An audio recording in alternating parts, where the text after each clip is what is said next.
العزت ہم سب کو تمام تر سعادتوں سے مالا مال فرمائے. ہمارے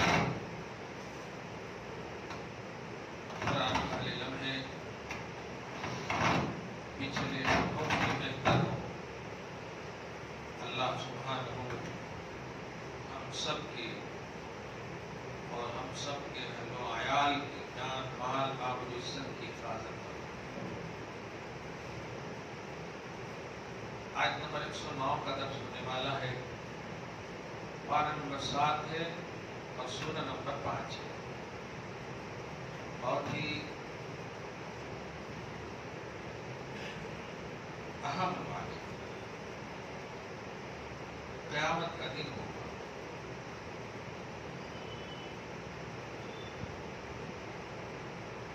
اللہ پاک سب کو اکٹھا فرمائے.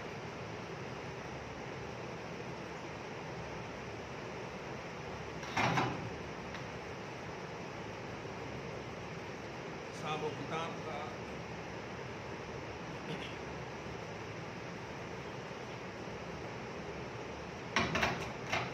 بہت ہی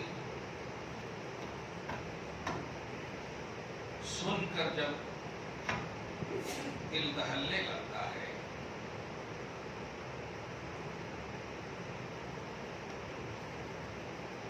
سوچیں جب حساب و کتاب ہوگا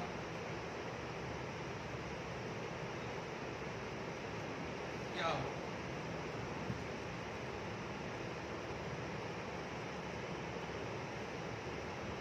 ہر ایک اپنے اپنے میں رہیں گے. اس کو دنیاوی طور پر ہی اگر صحیح ایگزام دینے والا, صحیح سے پاس ہونے کی امید رکھنے والا, ان سے پوچھئے جب وہ ایگزام ہال میں جاتا ہے, امتحان گاہ میں جب جاتا ہے, جانے سے پہلے کتنی فکر رہتی ہے, باوجود کہ رات بھر وہ محنت کیا ہے, اس سبجیکٹ پہ کافی محنت کی ہے, ریویژن بھی صحیح ہے, فکر بھی صحیح ہے, سب کچھ صحیح ہے, لیکن امتحان گاہ میں صحیح امتحان دینے والا کرتا. وہ چیٹنگ پیٹنگ سے پاس ہونے والے کو نہیں کہتے. جو صحیح طور پر امتحان دینے کی طرف رکھتا ہے, سچا امتحان دینے والا وہی ہے جس کو خوف. چیٹنگ ویٹنگ سے پاس ہونے والا وہ تو خیر آج کل بیٹھے بیٹھے ڈگری مل جا رہی ہے. صحیح امتحان حشر کے میدان میں چیٹنگ پیٹنگ کا تو معاملہ نہیں ہے, کیونکہ امتحان جو لے رہا ہے وہ عالم الغیب و شہادہ ہے. وہ آپ کا ہمارا استاد نہیں ہے جو صرف آپ کو بھی ٹھیک سے ظاہری طور پر نہیں جانتا.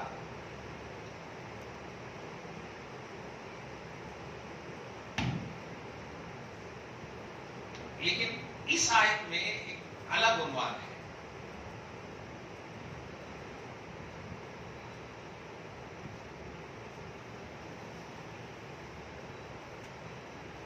تمام پیغمبروں کو اللہ پاک اکٹھا فرمایا ہے. تمام پیغمبروں کو, پیغمبر حضرت آدم علیہ السلام سے لے کر کے حضرت عیسیٰ علیہ السلام تک, اور آپ کے نبی بھی, وہ ایک غلط.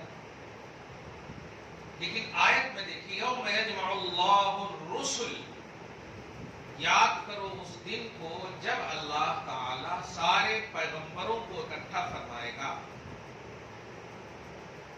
صرف یہ جملہ سن کر کے امتی کی حالت سمجھ میں آ رہی ہے, سمجھ میں آ رہی نہیں.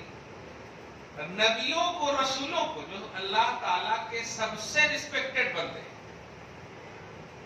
سلیکٹڈ بندے, نبی اور رسول سے افضل کوئی ہے نہیں. وہ نیچے ہیں, صدیق ہیں, شہید ہیں, صالح ہیں, صحیح ہے, یہ کیٹیگری ہے نیچے. سب سے اعلیٰ کیٹیگری جو ہے نبیوں کی ہے. انعام یافتہ بندوں میں پڑھے انعام اللہ علیہ من النبیین والصدیقین والشہداء والصالحین. نبیوں کی جماعت سب سے اعلیٰ ہے. پھر ان کے بعد ہیں صدیقوں صدیقوں کی جماعت، پھر ان کے بعد ہے شہیدوں کی جماعت، پھر ان کے بعد ہے صالحین کی جماعت.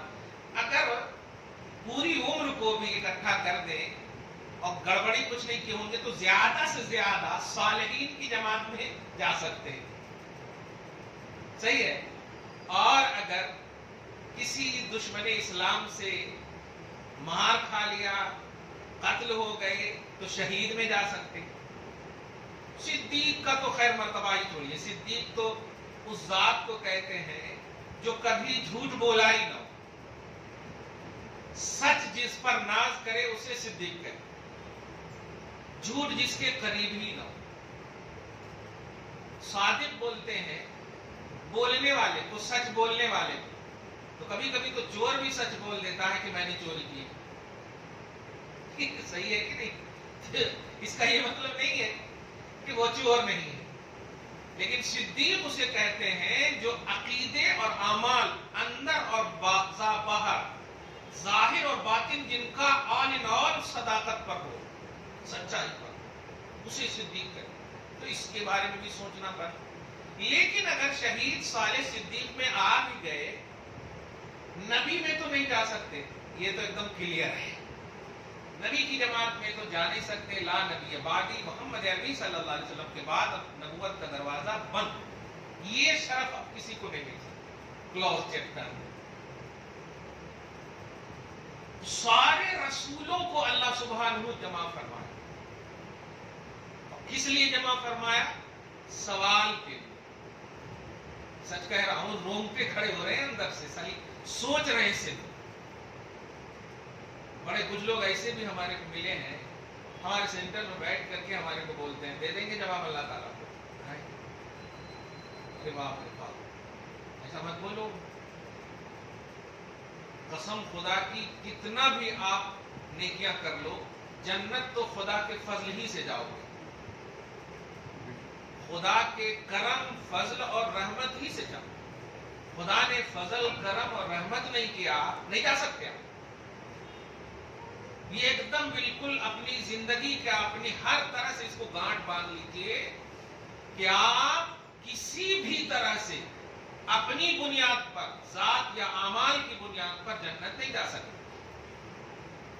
جنت جانے کے لیے اللہ کا کرم ہونا آپ کے اوپر، فضل ہونا، رحم ہونا. اسی کو صحیح مسلم میں حدیث پاک میں بھی کہا گیا، لا ینجی احدکم عملہ او کما قال، کہ کسی بھی شخص کو اس کا عمل نجات نہیں دے سکتا، خدا کا فضل نجات دیتا. ظاہر ہے آپ کا عمل قبول کون کرے گا؟ اللہ. یہی تو فضل ہے. قبول کرے گا فضل سے بنیاد پر، رحم کی بنیاد پر. اب ذرا جب یہ بات سمجھ گئے، اب ذرا سارے رسولوں کو ذرا اپنی نگاہ میں لائیں. حضرت آدم علیہ السلام سے لے کر حضرت عیسیٰ ایک دم بالکل پیور ہے، سلیکٹڈ، ایک دم چنندہ ہے. بلکہ ان کی امتیاں ولیاں بنتے، ان کے اوپر ولیاں نہیں. امتیوں میں نیک بنتے، صالح بنتے، صدیق اور شہید بنتے، ان کے نیچے کی جو کٹے.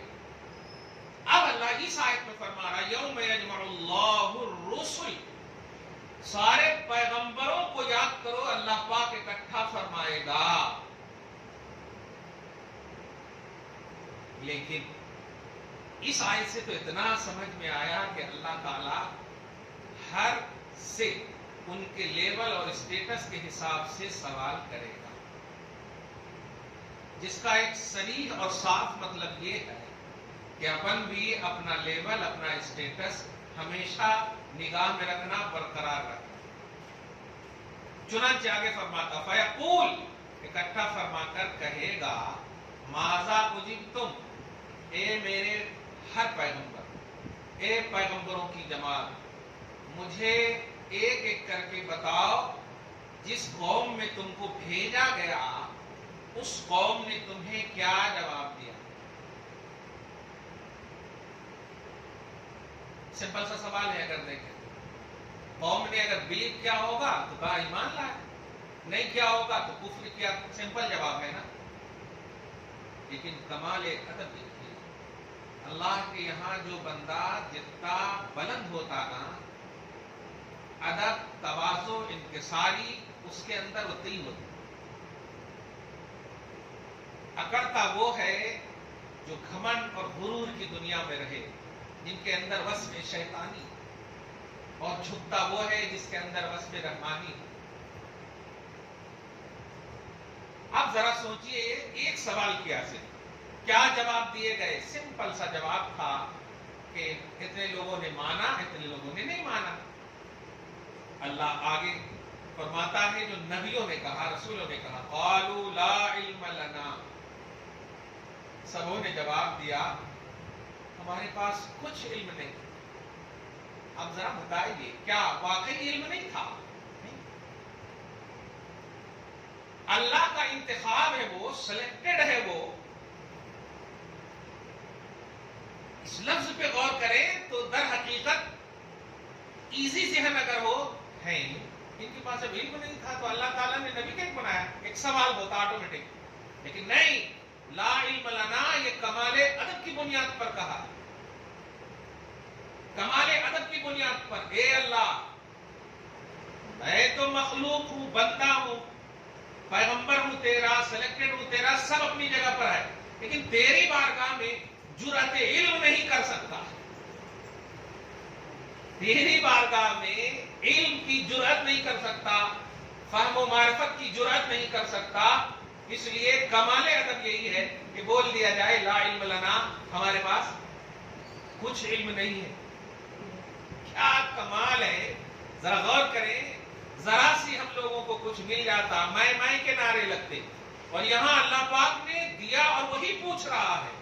اگر وہ بولے اللہ تو نے جتنا دیا ہے، جیسے فرشتوں نے کہا تھا نا لا علم لنا الا ما علمتنا، ہمارے پاس اتنا ہی علم ہے جتنا تو نے دیا ہے. بولے تھے فرشتے جو حضرت آدم علیہ السلام کے سجدے کے حوالے سے آج پڑھے تھے. لیکن یہاں وہ بھی نہیں کہہ رہے لا علم لنا، کچھ بھی علم نہیں ہے. ادب کی انتہا، ادب کا کمال ہے. اسی لیے تو یہ آئیڈیل ہے، اسی لیے یہ بیس بنتے ہیں، اسی لیے اللہ پاک نے معیار بنایا ہدایت کا، اور فرمایا کہ دیکھو تلاشو اسوہ حسنہ ان میں. فرمایا لا علم لنا، آگے فرماتا انک انت علام الغیوب، اے اللہ تو سب چھپی ہوئی باتوں کو خوب جاننے والا ہے. کمال ادب بھی ہو گیا اور توحید کا اعلان بھی کر دیا. امتی کہاں جائیں گے؟ میں وہی سوچ رہا ہوں، یہ نبیوں سے اگر ایسا سوال ہوگا اور آپ ہم بازو میں کھڑے ہو تو ہم لوگ تو ایسے ہی سوچ کر گئے کام. سب کچھ اعلیٰ افضل لیول اور اسٹیٹس رکھنے والے ایسا پیش آ رہے ہیں، ہم لوگ کیا کریں گے؟ اسی لیے ابھی 4 منٹ پہلے کہا بس خدا کا کرم ہو جائے، خدا کی رحمت ہو جائے، ہماری زبان سے بھی یہی نکلے کہ اللہ تو سب جانتا، بس تو سب جانتا ہے.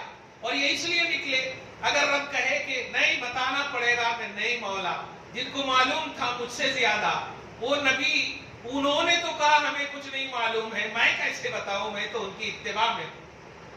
ہاں اس بات کی امید کر سکتا ہوں کہ تو اپنے فضل سے ہمیں بخش دے، تم اپنی رحمت سے ہمیں بخش دے، اپنے کرم سے بخش دے. اس لیے ہزاروں عمرہ کرو، 70 حج کرو، لاکھوں اپنے عمل کرو، اس کو ایسا چھپا دو کہ آپ کے پاس ہے ہی نہیں. آپ کے پاس اگر کچھ ہے تو وہ ہے نجات کا ذریعہ خدا کی رحمت، خدا کا فضل و کرم.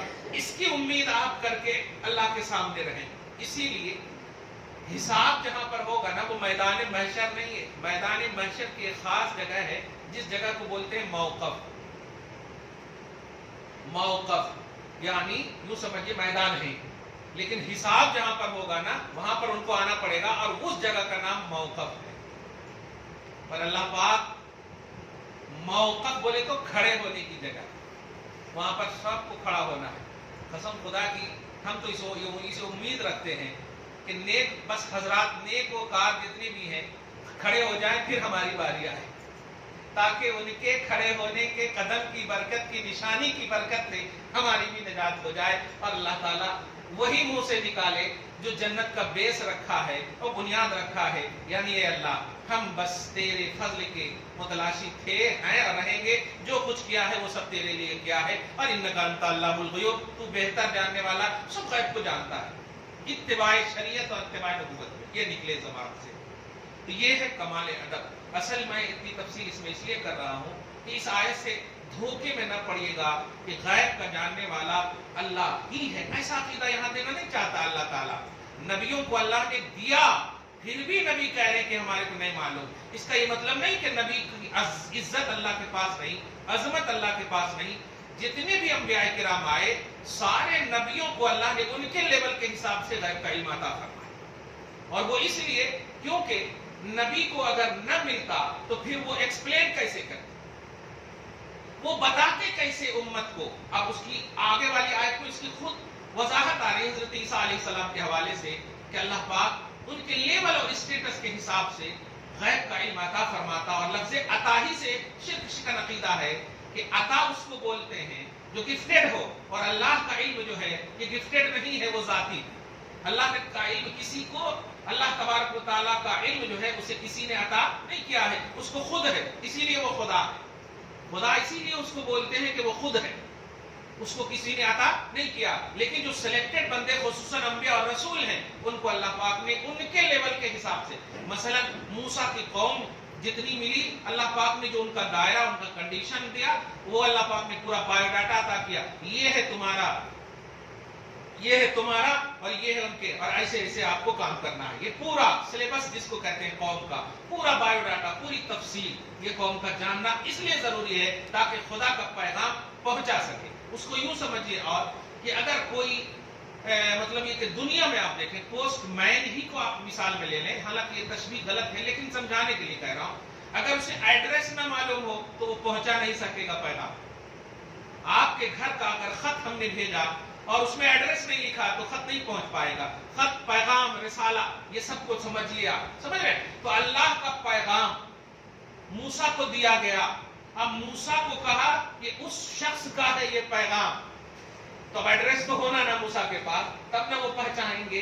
تو مرسل، رسول، پیغام بر کو بولتے ہیں، یعنی خدا کا پیغام لے جانے والے، خدا کا خط لے جانے والے. کس کے پاس؟ امتی کے پاس. جس کا صاف مطلب یہ ہوا کہ ایڈریس آف امت ان کے پاس ہوگا. تب تو اسی لیے لیول کا ایک لفظ استعمال کر رہے ہیں کہ سارے نبیوں کو ان کے لیول اور اسٹیٹس کے حساب سے اللہ تعالیٰ غیب عطا فرماتا. سارے نبیوں کو جتنا عطا کیا ان میں سب سے افضل آپ کے اور ہمارے نبی ہیں. لہذا آپ کو اللہ پاک نے چونکہ پوری کائنات کی رسالت ملی ہے، ما ارسلناک الا رحمۃ للعالمین، سارے جہان کے آپ رسول ہیں. لہذا آپ کے علم رسالت میں سارے جہان کا علم اس لیے ضروری ہے تاکہ آپ پیغام پہنچا سکیں. یہ ہے اصل. اسی لیے نبی علیہ الصلوۃ والسلام پیچھے، آگے، دائیں بائیں ہر طرح سے یکساں اس لیے دیکھتے تھے تاکہ کوئی کرپشن نہ کر سکے، غلطی نہ کر سکے. یہاں تک کہ بخاری شریف کے حدیث میں ہے، صحابہ کو فرما رہے ہیں کہ رکوع اور سجود صحیح سے کیا کرو، کیونکہ میں جس طرح آگے دیکھتا ہوں ایسے ہی پیچھے بھی دیکھتا ہوں. لا يخفى علی رکوعکم ولا خشوعکم، میرے اوپر تمہارا رکوع اور تمہارے رکوع کرنے کا جو دل میں احساس ہے وہ بھی نہیں چھپا رہتا. اور یہ مطلب یہ نہیں ہے بلکہ آپ کے لیے لازم ہے آپ کے اسٹیٹس کی بنیاد پر، کیونکہ اگر نہیں جانیں گے تو پتہ نہیں. اب آپ دیکھیے نا سورہ توبہ کے آیت نمبر 100 کے تحت دیکھیں، جب تک، اچھا ایک عقیدہ یہ بھی رکھیں کہ اللہ پاک نے سڈنلی دے دیا، ایسا بھی نہیں ہے. جب ضرورت جس وقت جہاں جیسے ضرورت پڑی اللہ پاک نے عطا فرما. یہ ہے اصل مراد. دھیان دیجیے، جیسے حضرت موسیٰ اور ہارون کی بات، جب فرعون کے پاس جانے کی بات آئی تو حضرت موسیٰ نے عرض کیا، یا اللہ بھائی کو میرے ساتھ کر دینا، میرے کو ڈر لگ رہا ہے، سمجھ رہے نا کہ کہیں قتل نہ کر دے. تو اللہ پاک نے فرمایا جا، تیرے بھائی کے ذریعے سے ہم تیری مدد کر رہے ہیں اور تم جاؤ، غلبہ تمہارے ہی ساتھ ہے. دیکھا آپ نے؟ تو مطلب یہ کہ یہ جو عربی میں اس کو نجمن بولتے ہیں، یعنی جب ضرورت پڑی، جیسے اور جتنی ضرورت پڑی اللہ پاک نے عطا فرمایا. سمجھ رہے نا؟ اور یہاں تک کہ چونکہ آپ ساری کائنات کے رسول ہیں تو آخری لمحے تک میں ساری کائنات کا علم اس لیے دیا اللہ پاک نے تاکہ ہر ذرے میں آپ کی رسالت پہنچ سکے. ورنہ کل میدان محشر میں آپ سوچیں اگر ایسا شخص ہو جائے جو کہے کہ ہمیں محمد کا پیغام نہیں پہنچا ہے, ہمارے پاس محمد کا پیغام نہیں پہنچا ہے, تو وہاں پر تو اللہ پاک پوچھے گا نا کیوں نہیں پہنچا ہے, محمد آئے ہی نہیں, کیوں نہیں آئے, ان کو ایڈریس ہی نہیں معلوم تھا. تو کہنا پڑے گا نہیں, اللہ پاک نے جس کو جس حیثیت کا رسول بنایا ان کو ساری قوم ساری چیزوں کا ایڈریس عطا فرمایا, نشان عطا فرمایا اور آئیڈینٹی اور تشخص پہچان معرفت عطا فرمایا تاکہ توحید پر انگلی نہ اٹھے کہ نبی ایسا بنا دیا اور معلوم کچھ نہیں, نبوت سب کچھ دے دیا, رسالت سب دیا, پیغامبری سارے جہان کی دیا اور علم نہیں دیا. اس کا مطلب دیا علم. اور آپ جب جانتے ہیں کہ آسمان کے اوپر بھی 7 طبق ہیں اور آسمان کے نیچے بھی 7 طبق ہیں قرآن پاک میں کہ اللہ الذی خلق السبع سماوات طباقا ومن الارض مثلہن, کہ اللہ پاک نے آسمانوں کو بھی 7 طبق پیدا فرمایا. یعنی جیسے آپ دیکھ رہے ہیں آسمان اور زمین کے نیچے یہ جو لمبا خلا ہے, ایسے ہی جب آسمان کے اوپر جائیں گے تو آسمان کے اوپر کے بعد کا جو ایک آسمان ہے ایسے ہی خلا ہے. اب اللہ پاک اپنی اپنی اعتبار سے ایک مخلوق کو آباد فرمایا. وہ انسانی مخلوق صرف اسی زمین پر ہے, اس کے اوپر یا نیچے نہیں ہے. اب اللہ پاک نے خاص طور سے کسی کو اگر اٹھا لیا, جیسے حضرت ادریس کو اٹھا لیا, حضرت عیسیٰ کو اٹھا لیا, مطلب ایک یوں سمجھیے کہ ایک پرزنٹلی یا ایک خاص پوزیشن کہہ سکتے ہیں. یہ ریگولر یا نیچر کا پہلو نہیں, نیچرلی طور پر اللہ تعالیٰ نے اسی زمین پر ہم سب کو بسایا.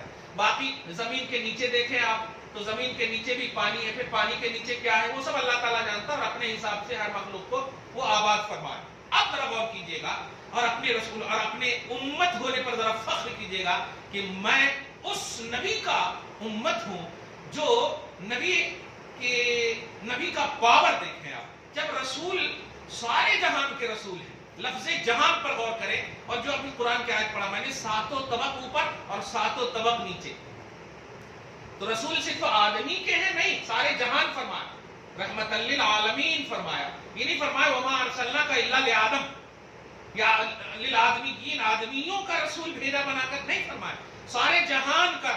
اور جہان 7 نیچے 7 آسمان. اس کا مطلب یہ ہوا ہر چیز کا رسول. اس کی چھوٹی سی مثال لینا کہ یہودی ہے, یہودی نے اونٹنی کو قید کر لیا. حضور کا جب گزر ہوا, مسند احمد کی روایت ہے, حضور سے اونٹنی نے شکایت کیا, صحابہ حضور کے ساتھ ہیں. حضور علیہ الصلوۃ والسلام فرماتے ہیں یہ اونٹنی کچھ شکایت کر رہی, اونٹنی کچھ شکایت کر رہی. اسی طرح اور بھی مثالیں, مطلب شکایت کر رہی, کیا بات ہے, دیکھیں مجھ کو قید کر لیا, میں اپنے بچوں کو دودھ پلانا چاہتی ہوں, بچوں کو چھوڑ کر آئی. یہ شکایت. اب صحابہ تنگ ہیں مگر دنگ نہیں رہنا. کیوں؟ اس لیے کہ حضور علیہ الصلوۃ والسلام کو اللہ پاک نے جب سب کا رسول بنایا ہے تو سب میں اونٹنی بھی ہے, عالم میں وہ بھی ہے, اور سب چیز کا بنایا تو زبان بھی ایک سب میں داخل ہے. تو ہر چیز کی زبان بھی جاننا رسول کے لیے ضروری ہے. یہ پوزیشن ہے رسول کی. نہیں تو پھر رسول کیسے ہیں کہ بھائی اونٹنی کے بھی رسول ہیں اور جان ہی نہیں رہے کہ اونٹنی کیا چاہ رہی ہے یا رسول اللہ. تو یہ کہنا یہ چاہ رہا ہوں میں کہ ساری چیزوں کا علم اس لیے رسول کو ضروری ہے, خاص طور سے محمد کو, کہ آپ چونکہ سارے جہان کے رسول ہیں, نیچے بھی ہیں, اوپر بھی آسمان, سارے طبقات کے. اب یہ لیول کے بعد لفظ خیر امت پر فخر کیجئے کہ اللہ پاک نے جو آپ کو کہا تم بہترین امت ہو. یہ لفظ پر غور نہیں کیجئے, بہترین امت اس لیے ہو کہ تمہارا رسول بہتر ہے. سارے رسولوں میں یہ بہتر ہے, اور رسولوں کو لمیٹڈ جگہ, لمیٹڈ وقت, لمیٹڈ قوم کا علم دیا گیا, لیکن یہ وہ رسول ہیں جو سارے جہان کے ہیں. تو ان کا ایسا لیول ہے کہ اللہ کے بارگاہ میں تو لمیٹڈ ہے لیکن تمہارے لیے انلمیٹڈ. تم نہیں گن سکتے اس لیے کہ تم تو آسمان یا زمین پر رہ رہے ہو, اس کی کوانٹٹی تمہیں نہیں معلوم. اور یہ رسول تو آسمانوں اور زمینوں کا عنوان ہے.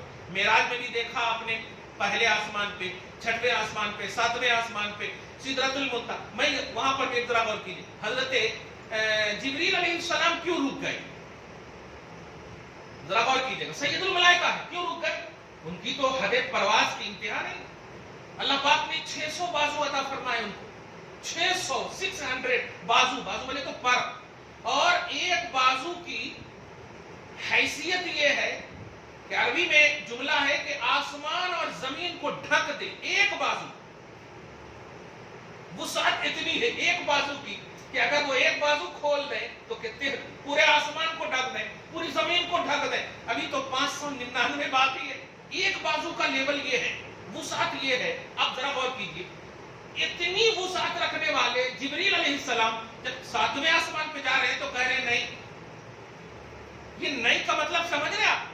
وہ بزبان حقیقت یہ کہنا چاہ رہے ہیں کہ نہیں, میری حد پرواز یہی تک ہے, لیکن چونکہ آپ مجھ سے بھی افضل ہیں اس لیے آپ جا سکتے ہیں. یہ مطلب ہے, یہ جا سکتے ہیں. حقیقت یہ ہے مراد. وہاں پر حضرت جبریل کی مجبوری نہیں, لیول ہے. وہ محمد عربی صلی اللہ علیہ وسلم کے مقابلے میں وہ لیول ہے. تو لیول کو سمجھیے, اسٹیٹس کو سمجھیے, اور اسی بنیاد پر مس یوز کبھی مت ہوئیے گا, مس گائڈ کبھی مت ہوئیے گا کہ علم غیب کا کانسیپٹ جو ہے ایک عمومی طور پر بولا جاتا, اتنا معلوم اتنا معلوم. نہیں, اتنا اس وقت بولا جاتا جب آپ گن سکو, جب آپ اپنے دائرے میں کوانٹیٹی میں, جیسے میں نے آپ کو 1 لاکھ روپیہ دیا تو یہ گن سکتے ہیں آپ. مگر آپ کو بے حساب روپیے دے دیں, یہ لفظ کہ بے حساب ہے آپ کے پاس, تو اس کا مطلب آپ کوانٹیٹی کیسے, بے حساب تو ہو ہی نہیں سکتا. حساب کو کوانٹیٹی بولتے ہیں. تو اللہ پاک نے کتنا دیا یہ آپ اس لیے نہیں کر سکتے کیونکہ آپ ایک زمین پر بس رہے ہیں, اور ابھی آپ کے نیچے 7 طبق ہے, ابھی آپ کے اوپر ہیں کتنی مخلوقات ہیں. مطلب مخلوق نہیں گن سکتی, یہ عقیدہ رکھنا ہوگا. پر اللہ تو چونکہ وہ تو ذاتی اور صفاتی طور پر وہ بالکل ہر چیز کو گننے پر اس لیے قادر ہے کہ وہی ہے جو ان لمیٹڈ ہے, باقی ساری چیز لمیٹڈ. تو اللہ کے لمٹ میں ہے لیکن مخلوق کی لمٹ میں نہیں ہے. یہ عقیدہ آپ کو ہم کو رکھنا ہوگا. چنانچہ آپ دیکھیں آیت نمبر 110 میں یہ عقیدہ مزید آپ کو مل رہا حضرت عیسیٰ کے حوالے سے. فرماتا ہے اللہ, اذ قال اللہ یا عیسیٰ ابن مریم, یاد کرو جب اللہ نے عیسیٰ علیہ السلام سے کہا, اے عیسیٰ ابن مریم, اذکر نعمتی علیک, یاد کرو میری وہ نعمت جو میں نے تجھ پر کیا, وعلی والدتک, اور تیری والدہ پر کیا. بتائیے ساری دنیا کی عورتوں کا آپ اندازہ لگائیے, کتنی بڑی بھی تقیہ پرہیزگار کیوں نہ ہو, اگر یہ معلوم ہو جائے کہ شادی سے پہلے اسے بچہ ہوا ہو تو آپ سوچیں دنیا کا کوئی فرد اسے قبول نہیں کرے گا, معاشرہ نہیں کرے گا. کرے گا؟ نہیں کرے گا. لیکن حضرت عیسیٰ کی ماں ہے جو والد نہ ہونے کی بنیاد پر جب انگلی اٹھانے کی بات بھی کی گئی تو اللہ پاک نے کہا, اے عیسیٰ تیری ماں پر انگلی اٹھ رہی ہے اور تو 40 دن کا ہو کر کے کچھ نہیں بول رہا ہے, میں کہتا ہوں دفاع کر اپنی ماں کا. تو ڈیفینس کیا. تو اے عیسیٰ یاد کر جو میں نے تیرے اوپر انعام کیا. 40 دن میں بولوا دیا میں نے. 40 دن کا بچہ ایسا بہترین سے تکیے پر ہاتھ رکھ کر بولا, انی عبداللہ آتانی الکتاب وجعلنی نبیہ. 40 دن کے ہیں. اے میری ماں پر انگلی اٹھانے والے خبردار. اب آواز وہاں سے آ رہی ہے. اس وقت بھی ظاہر ہے یہ تعجب کی بات ہی ہے. میں چاروں بغل دیکھ رہے ہیں, ادھر ادھر مت دیکھ, میں ہی بول رہا ہوں, میں بول رہا ہوں, اللہ کا بندہ ہوں, مجھ کو کتاب ملی, مجھ کو نبوت ملی ہے. 40 دن کے ماں کا دفاع کیا. تو اے عیسیٰ میں نے تجھ پر تیری والدہ پر انعام کیا, اس کو یاد کر. اس ایتک بروح القدس, میں نے جبریل کو ڈیوٹی دے دیا کہ میرا عیسیٰ جہاں جائے وہاں تو جانا, وہاں تو جانا, ڈیفینس کرنا, کوئی آنچ نہ آنے پائے. روح القدس کے ذریعے میں نے تیری مدد کی. تو کلم الناس فی المہد وکہلا, تم بات کرتے تھے اپنے گہوارے میں بھی, کیا بات ہے, بات کرتے, اور سنو پھر آؤ گے بھی تو بات کرو گے. کہلا بڑھاپے کو بولتے ہیں, لیکن حضرت عیسیٰ علیہ السلام جب گئے تھے تو 33 سال کی عمر تھی, اٹھائے گئے تھے. ابھی تشریف لائیں گے, پھر ان کی عمر کا آغاز 33 سال سے ہوگا, پھر وہ شادی بیاہ آل اولاد سب ہوگی ان سے. تو 33 سال کے بعد ابھی دی اینڈ, ابھی روک دیا اللہ تعالیٰ نے. کیا قدرت ہے, 33 سال ہی کی عمر میں 4تھے آسمان پر تشریف فرما. اسی کی طرف اشارہ ہوا, کہلا آؤ, آ کر کے بھی بچپن میں بھی تم بات کیے, یہ تیرا معجزہ. پھر آؤ گے 33 سال کے بعد, شادی بیاہ بات چیت سب کرو گے, یہ تیرا معجزہ. وَإِذْ عَلَّمْتُكَ الْكِتَابَ وَالْحِكْمَةَ, میں نے تجھے کتاب دیا, کتاب کا علم دیا, کتاب کے معارف سکھائے, توریت کا علم دیا, انجیل کے معارف سکھائے. وَإِذْ تَخْلُقُ مِنَ الطِّينِ, یہ معجزات دیکھتے جائیں. اور یاد کر, تخلقو, جب تم پیدا کرتے تھے مٹی سے پرندے کی سی مورت, مٹی لے لیتے تھے اور پرندے کی شکل بناتے, پورا پرندہ کی شکل بناتے, اور اس کے بعد کہتے فتنفخ فیہا, اور تم ہی پھونکتے تھے، تم ہی اس میں پھونکتے تھے، اور تمہاری پھونک میں میں نے وہ تاثیر دی تھی کہ فتکون طیرم باذنی، میری اجازت سے وہ پرندہ اڑنے لگتا. کیا بات، پھونکتے تم تھے لیکن میری اجازت سے وہ پرندہ اڑنے لگتا تھا. معجزہ دیکھیں آپ، آگے دیکھیں. وَتُبْرِئُ الْأَكْمَحَ وَالْأَبْرَصَ، اور اے عیسیٰ تم مادرزاد اندھے کو شفا دیتے تھے. وَالْأَبْرَصَ، برس کی بیماری، کوڑھ کی بیماری والے کو خالی ایسے کر دیتے ٹھیک ہو جاتا. کوئی مادرزاد اندھا آتا، دیکھو نا ہماری آنکھ نہیں ہے، ایسا ہاتھ رکھ دیتے ٹھیک ہو جاتا. یہ میں نے تمہیں عطا کی. وَإِذْ تُخْرِجُ الْمَوْتَىٰ بِإِذْنِي، اور اگر کوئی کہتا کہ میں فلاں میرے خاندان سے لوگ مر گئے ہیں، میں اسے زندہ چاہتا ہوں، تم جاتے قبرستان میں جاتے اور کہتے کہ اللہ کے اذن سے اٹھ جاؤ میں کہہ رہا ہوں، تو وہ فوراً قبر سے مردے کو زندہ کر دیتے. اب بتائیں، یہ آگے دیکھیں. وَإِذْ كَفَفْتُ بَنِي إِسْرَائِيلَ عَنْكَ إِذْ جِئْتَهُمْ.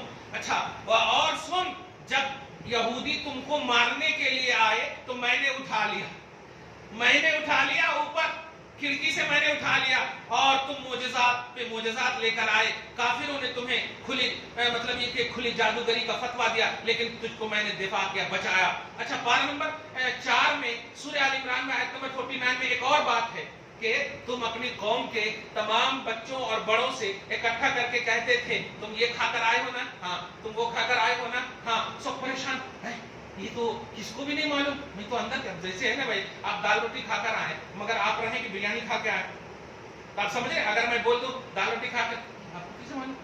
سمجھ رہے نا. ہاں، تو یہ کھا کر آئے، یہ کھا کر آئے. اور یہی نہیں، کل کیا کھاؤ گے بتا دیتا ہوں، کتنا جمع کرو گے بتا دیتا ہوں.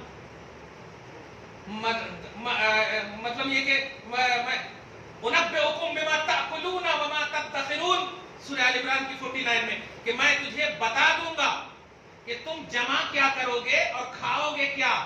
ابھی کیا کھا کر آئے وہ بھی بتا دیتا ہوں میں یہیں پہ بیٹھ کے. یہ پوزیشن اللہ پاک نے عطا فرمائی. اب ذرا غور کیجئے گا، یہی ہے غیب کا کانسیپٹ. دیکھا آپ نے، یہ مطلب توحید یا شرک نہیں اللہ پاک کی بات، بلکہ اللہ کی توحید کی شان ہے کہ اللہ تعالیٰ اپنی صفت علم غیبی کا ظہور اپنے نبیوں پر فرماتا، اور یہ ان کا لیول ہے، ان کا اسٹیٹس ہے. دیکھا تو عیسیٰ علیہ السلام کا یہ پوزیشن تھا 33 سال کی عمر پاک تک. یہ کیا آپ نے. اور محمد عربی صلی اللہ علیہ وسلم کے لیے آپ کا عقیدہ یہ رکھنا ہوگا کہ مخلوق کے لیے آپ کا علم غیب انلمیٹڈ ہے اور خالق کے لیے لمیٹڈ ہے.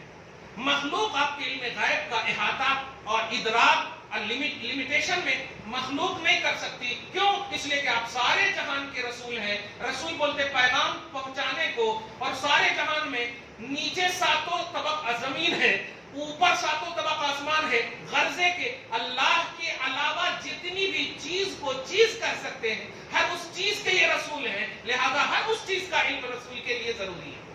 لہذا کوئی بھی غیب کا ایسا پہلو نہ لائیے گا کہ جیسے بول دیتے ہیں نا کہ اگر غیب کا علم ہوتا تو پھر مطلب یہ کہ جادو کیوں ہوتا، یعنی صحابہ کو کیوں بھیجتے شہید ہونے کے لیے، حضرت عائشہ کا ہار گم کیوں ہو گیا. بھائی یہ سب اعتراضی دنیا نہیں. معلوم ہونا اور ہے، بتانا اور ہے. کلیئر ہے کہ نہیں؟ اب جیسے میں حافظ قرآن ہوں، صحیح ہے، اب میں بتایا تو آپ کو معلوم ہوا نا، نہیں بتایا تھا تو آپ انکار کریں گے، نہیں انکار کر سکتے. تو حضور نے آپ کو ہم کو عقیدہ یہ رکھنا ہوگا کہ نبی کو معلوم ہے، اب بتایا کیوں نہیں تو وہ اللہ سے پوچھو، کیونکہ بتاتے وہی ہیں جس کا آرڈر اللہ پاک دیتا ہے. یہ ہے سب. کیونکہ جہاں جہاں آپ اعتراض کریں گے کہ کیوں نہیں معلوم، حضرت عائشہ کے ہار کا مسئلہ کیوں نہیں معلوم، تو پھر سوال یہ ہوگا کہ نبی نے، اللہ پاک نے کیوں نہیں بتایا کہ عائشہ کا ہار وہاں ہے. سوال یہ بھی ہوگا نا، کیونکہ وحی کا نزول ہے اور عائشہ حضور کی بیوی ہے، دیر ہو جائے گی اگر نہیں بتائیں گے. صحیح، مگر پھر بھی اللہ پاک نے 18 آیتیں کریمہ اتاری حضرت عائشہ کے اسی حوالے سے. کہنا یہ ہے کہ نیگیٹیوٹی نہ رکھیے، توحید کی شان کو آپ برقرار رکھیں کہ نبی اگر کوئی چیز بتا رہے تب بھی توحید کی شان ہے، نہیں بتا رہے تب بھی توحید کی شان ہے. یہ اعتراض نہ کیجئے، ورنہ پھر توحید پر اعتراض ہوگا کہ اللہ پاک نے کیوں نہیں بتایا کہ صحابہ کو مت بھیجو شہید ہو جائیں گے، اللہ پاک نے کیوں نہیں کہا کہ عائشہ کا ہار وہاں پر ہے، اللہ پاک نے کیوں نہیں کہا اونٹی کا معاملہ یہ ہے. سمجھ رہے نا؟ تو جہاں جہاں پر اس قسم کے سوالات ہیں اس کا تعلق بتانے سے ہے، جاننے سے نہیں ہے. نبی جانتے ہیں، یہ اللہ پاک کے عطا کردہ رسالت عامہ کے لیے لازم ہے کہ رسول سارے جہان کے ہے تو جاننا لازم ہے. اب بتائے کیوں نہیں؟ رسول نے تو یہ بھی نہیں بتایا کہ اس زمین کے نیچے کون سی مخلوق رہتی، پھر تیسرے طبق میں کون رہتی، چوتھے طبق میں کون رہتی. صحیح ہے کہ نہیں؟ اور جبکہ سب عالم میں داخل ہے تو نبی تو بتائے نہیں، تو وہاں اعتراض ہوگا. نہیں، ہماری پوزیشن کے لیے جو تھا بتائے، ہماری پوزیشن کے لیے جو نہیں تھا بتائے. نہیں بتائے، کلیئر بات ہے ہمارے لیول کے حساب سے. اب ہم باپ ماں بھی ہے نا، ہر بات اولاد کو نہیں بتاتے. اس کا یہ مطلب نہیں کہ ہمیں نہیں معلوم. صحیح ہے کہ نہیں؟ تو جو پوزیشن، جو لیول امتی کا دیکھا نبی نے بتایا. مقصد حضرت عائشہ کا ہار گم ہونے کا یہی تھا کہ اگر بتا دیتے تو 18 آیتیں نہیں اترتی نا. یہ حکمت تھی. اسی طرح صحابہ کی شہادت کا مسئلہ ہے، اگر وہاں پر نہیں ہے تو شہادت کا بہترین جام نہ پیتے. تو سارا لیول اور اسٹیٹس کو سمجھے. دعا ہے اللہ تعالیٰ آپ کو، ہم سب کو توحید و رسالت کی ریئلٹی، اس کی اصل کی فہم کامل نصیب فرمائے. اور عظیم الشان ماہ مبارک کے سب کو طفیل میں پروردگار ہم سب پر رحم کرم، اور خصوصاً شہیدان کربلا کے سب کو طفیل میں شریعت اور اسلام کے تحفظ کی ہم سب کو توفیق نصیب فرمائے.